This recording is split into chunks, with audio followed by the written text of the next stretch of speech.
Bonjour, bonsoir, bienvenue une nouvelle fois dans notre émission Place à la réflexion. Ça faisait un petit moment qu'on ne s'était pas vu, mais on est de retour. J'espère que notre sujet du jour va vous plaire et va vous permettre de réfléchir aux choses que vous n'avez pas forcément eu l'occasion de réfléchir à ça dernièrement.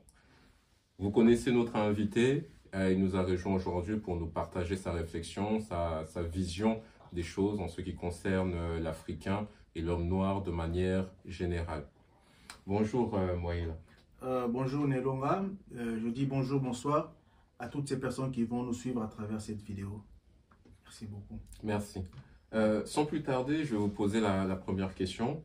Là où nous situons, donc ici nous sommes en Europe, on voit au niveau de naissance de la natalité, il y a un encadrement, il y a un suivi, il y a un planning familial qui est fait. Ok, donc on arrive à savoir si la personne doit bénéficier des moyens de contraception, est-ce que les pilules, est-ce que l'enfant doit naître à telle période. Donc il y a une espèce de suivi familial qui est fait pour accompagner les futurs parents ou des personnes qui ne souhaitent pas devenir parents justement. Ok, mais du coup quand on regarde les conditions dans lesquelles les enfants naissent en Afrique, la démographie qui ne fait que évoluer, la question que j'ai envie de vous poser, est-ce une chance, ce nombre élevé des enfants qui sont en Afrique? Déjà, je pense que la question elle est bonne. Je vais essayer de répondre à ma manière à moi, chance ou pas chance. Mais je dirais déjà comme ça, que ça serait une chance pour nous en Afrique si réellement cette population est encadrée. Si réellement il y a un vrai programme, un vrai suivi par rapport à ces naissances. Déjà, je vais commencer par là. Pourquoi est-ce que l'être humain vient sur la Terre? Chaque être humain sur cette Terre vient parce qu'il a une mission. Chaque naissance est une solution en amont. Donc ça veut dire les problèmes de demain seront résolus par les gens qui naîtront aujourd'hui. Ceux qui vont apporter les solutions en 2060, 2080, ce sont ceux qui naissent aujourd'hui. Je vais essayer d'être plus explicite.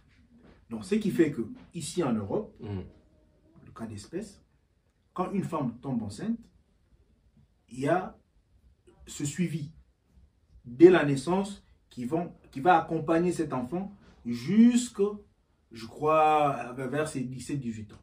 Pourquoi? Parce que on se dit que cet enfant qui est né peut être ou peut trouver les solutions par rapport aux années qui viendront. Donc ça sera peut-être le joueur de demain, ça sera l'ingénieur de demain, ça sera le président, ça sera celui qui va voter les lois demain, ça sera. Parce que les dons, ça ne s'écrit pas sur le front. Mais au moins, il y a un suivi. C'est comme ça, il y a même des sommes qui sont allouées pour verser à la famille, qui contribue aussi à l'encadrement et à l'éducation de cet enfant. Il y a même l'école qui est gratuite dès 3 ans, justement pour essayer d'orienter ce petit à la vraie vie professionnelle. Donc, s'il n'arrive pas à réussir dans ses études, on va voir qu'est-ce qu'il sait faire. On va regarder dans ce qu'il sait faire. Essayer au moins de l'encadrer dans ce qu'il sait faire. Raison pour laquelle vous allez voir que non, ici, ces naissances encadrées, ça fait que ces jeunes, ces personnes deviennent des gens de demain. Des personnes qui arrivent à faire quelque chose. Contrairement chez nous en Afrique, où les naissances sont l'effet du hasard. Il n'y a aucun programme, je peux te dire, peut-être même moi, ça peut choquer certains. Peut-être même moi, je suis peut-être le fruit d'un hasard. C'est-à-dire? C'est-à-dire que nombreux de parents, 99,9% des Africains sont le fruit du hasard. Ça n'a pas été un vrai programme établi, préparé par les parents. Les parents ne se sont pas mis ensemble. Ils se sont dit, ok, nous avons une maison de 2 chambres, nous avons une maison de 3 chambres, ok, nous devons peut-être avoir 2-3 enfants. Ah, nous avons autant de possibilités, voilà ce que nous avons, voilà comment nous pouvons peut-être avoir des enfants pour essayer un peu de les élever. Non, chez nous en Afrique, donc les mamans, nos parents tombent enceintes par hasard. Donc la femme, elle se réveille le matin, elle se dit, je suis enceinte. Elle n'est pas préparée. Déjà, elle n'est pas préparée psychologiquement. Elle n'est pas préparée matériellement. Déjà, c'est un choc. Cette femme qui tombe enceinte, c'est déjà un choc. Et le choc qui s'installe, automatiquement, déjà, en même temps qu'il y a le choc en elle, il y a le fœtus dans le ventre. Qui ressent le choc. En même temps qu'il y a le choc, les jours qui passent, la femme, elle est dans ce combat d'avorter, de garder le bébé. Elle veut avorter. Il y a la foi à côté. La foi qui lui dit, avorter c'est un péché. Avorter c'est un péché. Donc la femme est obligée de devenir mère. Donc elle est obligée. C'est pas parce qu'elle le voulait.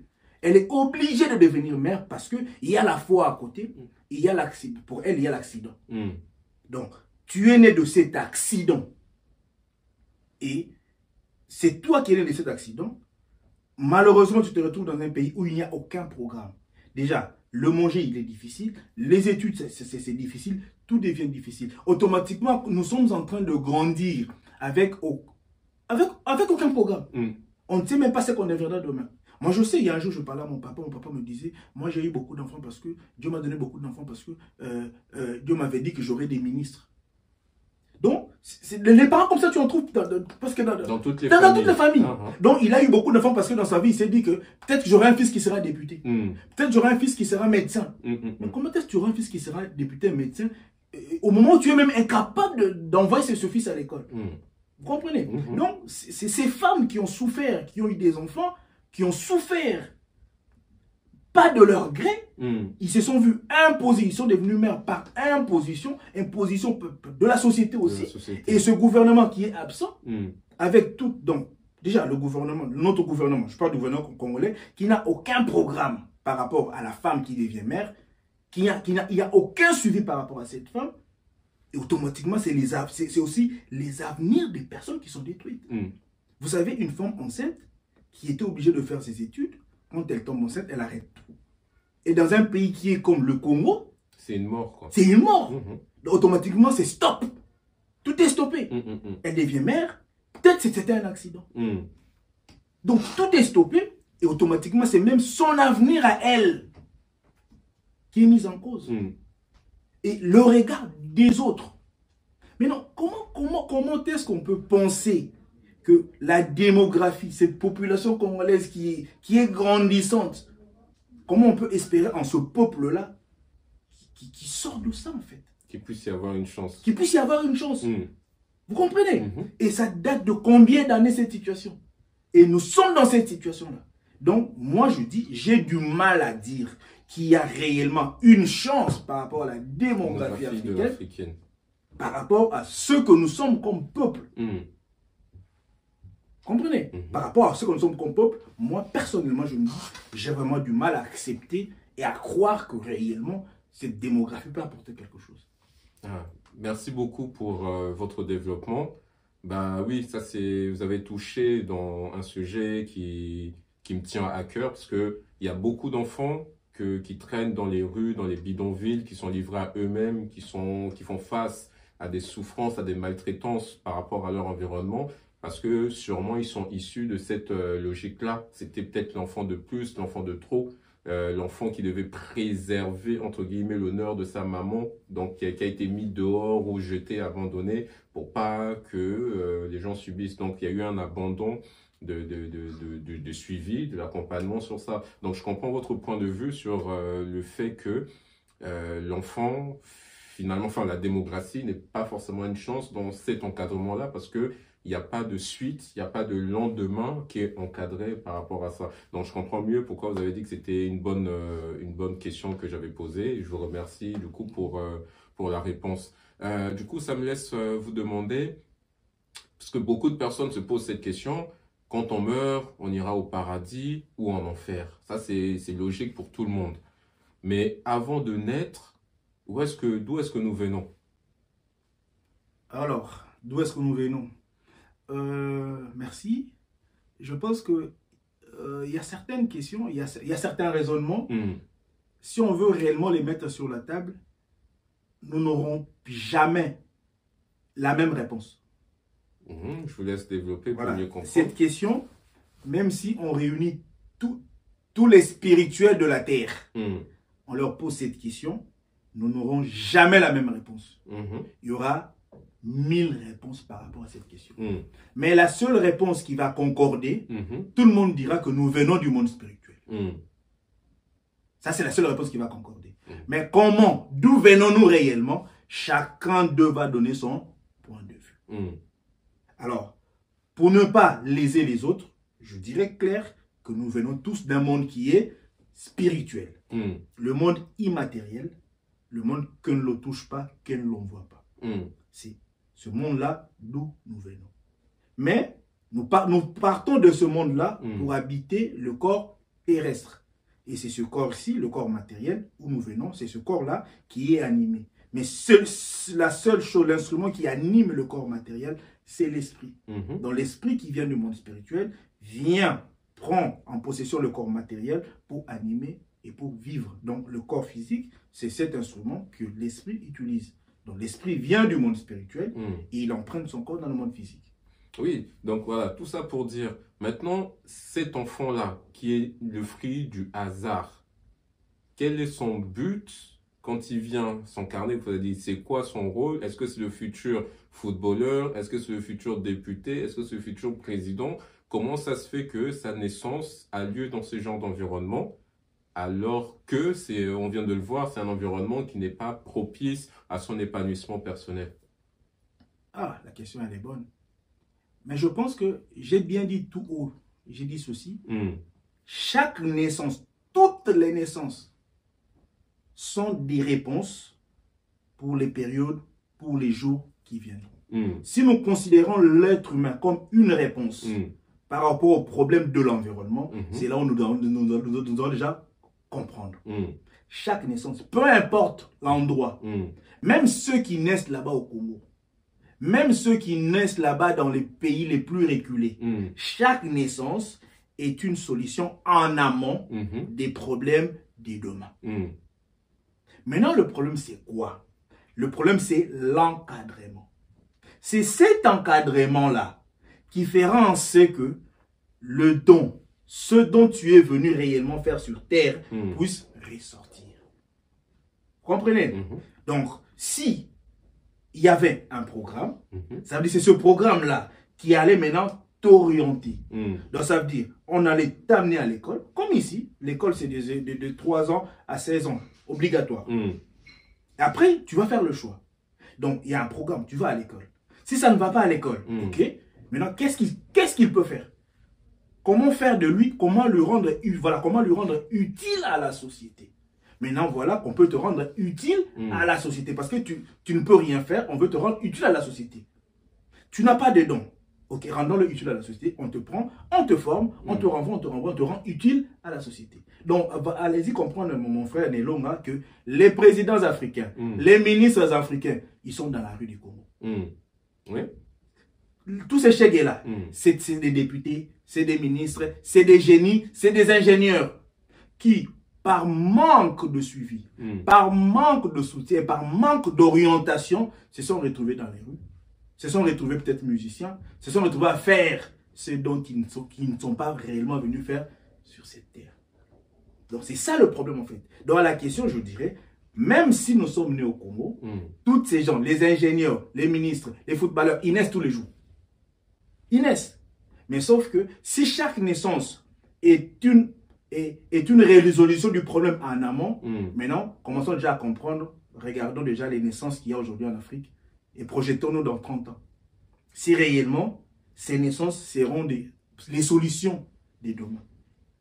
Si on se projette dans 30 ans, ça va être compliqué. Ça va être compliqué parce que s'il y a déjà pas l'encadrement là, donc c'est compliqué. Parce que là, en plus, quand on voit, il y a beaucoup plus de personnes qui cherchent des solutions dans la prière, dans les jeûnes de prière ou dans des religions de manière globale, que se poser des questions sur comment aider la société justement en encadrant ces enfants-là ou ces personnes-là. Oui, ça aussi c'est un autre piège.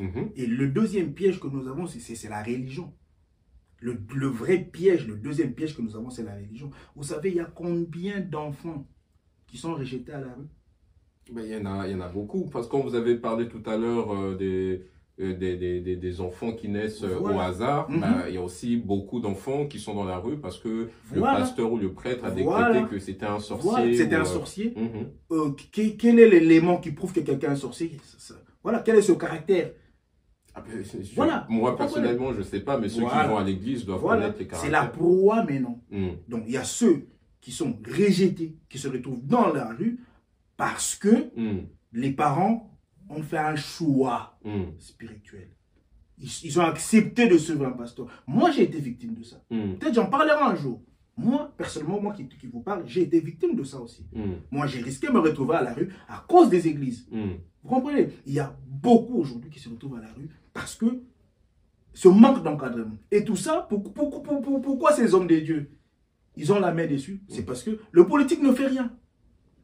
Le politique, en fait, nous vivons dans un pays où le politique est là, mais il est inexistant. Il est là, il n'est là que pour ses intérêts. Mais en vrai, de vrai, il n'y a pas un vrai programme. Je peux peut-être choquer certaines personnes. Vous savez, aujourd'hui, on a adopté certaines choses au nom de la religion. Mais au nom du mariage. Non, mais non, pas je ne parle pas ok. seulement du mariage. Mhm. Parce que puisque nous parlons des naissances. Mhm. Nelonga, je viens de dire tout haut ici que une femme, quand elle tombe enceinte, Mhm. imaginez une femme qui faisait ses études, une jeune fille qui faisait ses études, Mhm. qui peut-être était en première ou deuxième licence, elle tombe enceinte. Tout se bloque. Mhm. Et puisque tout se bloque, et automatiquement, elle peut arrêter ses études. Et même son avenir peut être dévié justement par ça. Mhm. Parce qu'elle est tombée enceinte. Mais cette femme-là, elle pouvait avorter. Mhm. Elle pouvait faire le choix d'avorter. Si elle faisait le choix d'avorter, elle pouvait continuer ses études. Mhm. Elle peut poursuivre dans sa lancée. Mais le choix d'avorter, elle est bloquée. Parce que l'Église a dit, avorter, c'est un péché. un péché. Vous comprenez? Mhm. Donc, au nom du péché, beaucoup de femmes aussi se retrouvent piégées dans ce système. Mhm. Au nom du péché. Mais ici, dans les pays où nous vivons, puisque tout est programmé, tout est planifié. Mhm. Donc, ici en France, il y a une période où c'est permis d'avorter. Après, il y a une période où on ne peut plus avorter. Oui. Nos jeunes filles, il y a ceux qui découvrent la sexualité très tôt. Comment les encadrer? Mhm. Vous comprenez? Mhm. Ici, il y a ce qu'on appelle les pilules de lendemain. Mhm. Pour encadrer seulement ceux qui découvrent la sexualité très tôt. Très tôt. Et quel est le programme qui a été mis en place pour ceux qui découvrent aussi la sexualité très tôt chez nous au Congo? Parce que c'est des humains. Mhm. Parce que c'est un besoin qui se manifeste dans le corps. Mhm. Vous voyez le rôle du politique en fait. Que fait le politique congolais par rapport à ces jeunes enfants qui découvrent le sexe très tôt? Parce que en vrai, de vrai, c'est pas un péché. C'est pas un péché. C'est pas un péché. C'est un besoin, il a découvert. Mais il faut l'encadrer.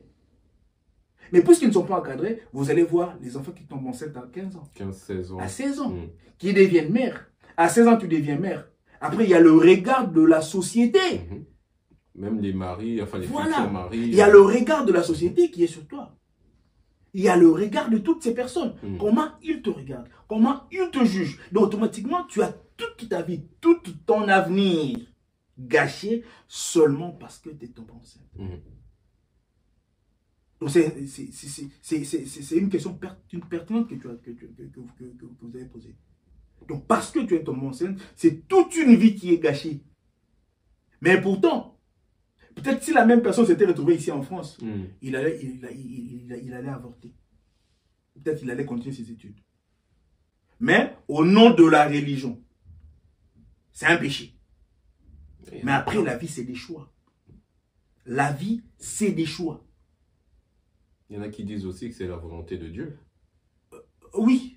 C'est qu'est-ce qui est volonté de Dieu en fait? Qu'est-ce qui est volonté de Dieu? Ben, le fait d'avoir un enfant à 15 ans, 16 ans, de se retrouver en Europe ou en Afrique, tout ça, etc. Non, le fait d'avoir un enfant en 15 ans, ce n'est pas la volonté de Dieu. C'est parce qu'on a découvert l'acte très tôt. Il n'y a pas de volonté de Dieu là-dedans.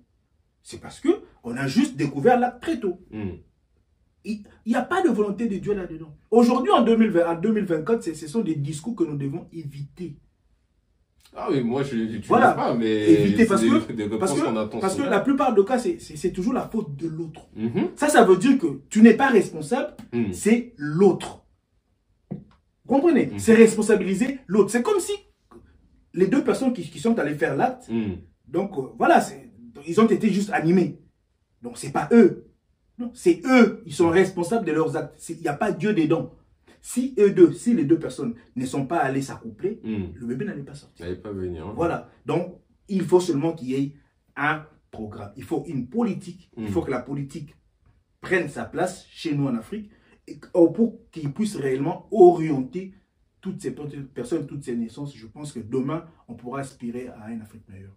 Ok. Donc, pour vous, de manière catégorique, vous dites que ce n'est pas une bénédiction ou une chance d'avoir une population jeune au niveau de l'Afrique actuellement. Et je veux reprendre ma réponse. Ce n'est pas une chance tant que ce peuple, tant que cette population n'est pas orientée, n'est pas encadrée. Moi, je ne dirais pas que c'est une chance. Ok. Bah, merci beaucoup de nous avoir suivis. Donc, on a conclu de cette manière notre émission d'aujourd'hui. S'il y a des questions, des commentaires, des revendications, des remarques par rapport à tout ce qui a été dit aujourd'hui, n'hésitez pas. C'est vrai, il peut y avoir des mots choquants dans ce que notre invité nous a dit, mais c'est du raisonnement, c'est de la réflexion, donc on est dans notre thématique. Il y en aura sûrement d'autres, donc prenez déjà le temps d'écouter tout ce qui a été dit aujourd'hui, de comprendre, de vous faire votre point de vue. Et on ne cessera pas d'essayer de vous apporter des sujets qui vont vous permettre d'élargir votre raisonnement, toujours dans ce que vous avez déjà l'habitude de connaître dans notre émission. Je vous dis à bientôt. Le dernier mot, comme à chaque fois, à notre invité. Et je vous dirai à plus tard. Merci beaucoup, Neloma, déjà de m'avoir invité. Et je sais que vous qui allez nous suivre, nous ne sommes pas plus intelligents que vous. Vous avez aussi le cerveau, vous avez votre façon aussi de voir les choses. Mais ça a été ma façon à moi d'expliquer et de comprendre les choses. Pourquoi? Seulement c'est parce que notre continent, l'Afrique, est en train de sombrer. Sur le plan de la population, nous avons la population peut-être la plus jeune du monde. Mais il faut seulement voir ce qui se passe chez nous. Regardons seulement ce qui se passe chez nous. Et par rapport à cette population, essayons de nous projeter 30 ans après. Est-ce que réellement vous êtes sûrs, sommes-nous sûrs que nous sommes capables de relever les défis de demain? Parce qu'aujourd'hui, les Européens sont en train de relever les défis à travers leur population. C'est le peuple européen, c'est le peuple français qui est en train de relever ces défis. Aujourd'hui, Facebook, tout ça, tout ce que nous voyons, ce sont des humains qui les ont conçus. Et nous sommes aujourd'hui à l'heure de l'intelligence artificielle, puisqu'on en parle, l'intelligence artificielle. Mais le Congolais que nous sommes n'est pas encore à l'heure de l'intelligence naturelle. Vous comprenez? Donc, aujourd'hui, on parle de l'intelligence artificielle, mais nous, Congolais, nous, Africains, l'intelligence naturelle, on ne l'a pas encore développée. Et quand est-ce que nous allons développer l'intelligence artificielle? Donc, si déjà l'intelligence naturelle, nous avons du mal à la développer, c'est déjà un gros problème. Raison pour laquelle les vraies solutions de l'Afrique ne sortiront pas de nous. Parce que nous sommes incapables de produire et de reproduire de l'intelligence. Parce que le concept, le terme humain, c'est en français. Mais si on veut définir le terme humain dans nos langues à nous, c'est là où on comprend réellement le vrai sens de ce que nous sommes. L'humain chez nous, c'est le Muntu, c'est le Mutu. Le Muntu, c'est celui qui a le cerveau. C'est tout celui qui a un cerveau. Et tout celui qui a un cerveau, c'est tout celui qui est censé réfléchir. Parce que la vie sur Terre n'est qu'imagination. Les inventions, c'est de l'imagination. Toutes ces personnes, ils s'aventurent à imaginer. Mais nous sommes pris dans un piège. Et le grand piège, à part la politique qui ne fait rien pour nous, le grand piège, c'est les religions, c'est les spiritualités. Où nous sommes allés encore nous assombrir où nous sommes partis prendre nos cerveaux, les laisser auprès des pasteurs et nous promenons comme ça sans cerveau. Où nous sommes obligés de réfléchir par procuration. C'est ça d'abord le problème aussi. Donc le problème de réflexion. Je reprends. À l'heure de l'intelligence artificielle, le Congolais a déjà du mal à réfléchir naturellement. Déjà naturellement réfléchir, ça nous pose un problème. Poser un point de vue, ça nous pose un problème. Réfléchir, l'homme a déjà peur de poser son raisonnement et de réfléchir. L'homme a peur. Et nous pensons réellement que ce type d'homme, ce type de peuple peut réellement apporter un changement par rapport à son environnement. Soit il faudrait un nouveau peuple pour l'Afrique. Soit il faudrait un nouveau peuple pour l'Afrique. Une extermination de ce que nous sommes. Et le renouvellement d'un nouveau peuple. Ou soit il nous faut des vrais leaders qui doivent taper la main sur la table, dire que non, nous devons changer. Et ça, c'est un message que moi aussi, à travers ma petite voix, je lance à nos dirigeants africains. Pensez à nous qui sommes ce peuple. Pensez à nous qui sommes ce peuple, parce que c'est nous qui sommes l'avenir de demain. Investissez, encadrez ce peuple-là. Votez des lois pour protéger ces populations. Vous faites des propositions pour encadrer ces populations, parce que c'est nous, ces peuples, qui allons prendre la relève demain. Sinon, projetons-nous, nous allons comprendre ce que nous serons demain. Donc, c'est par là que je finis. J'en profite pour dire bonjour à tous ceux qui vont nous suivre. Je salue par là mon frère Achille Mukuna. Je salue par là Maman Josie Mangaya et mon frère Jean-Jacques. Pourquoi pas Maman Alphonsine Lutonto. Je dis bonjour à Nekakasi. Je dis bonjour à Nekibongani. Et je dis bonjour à tous mes amis dont je tais les noms. Et je pense que prochainement, on se verra à travers une autre émission.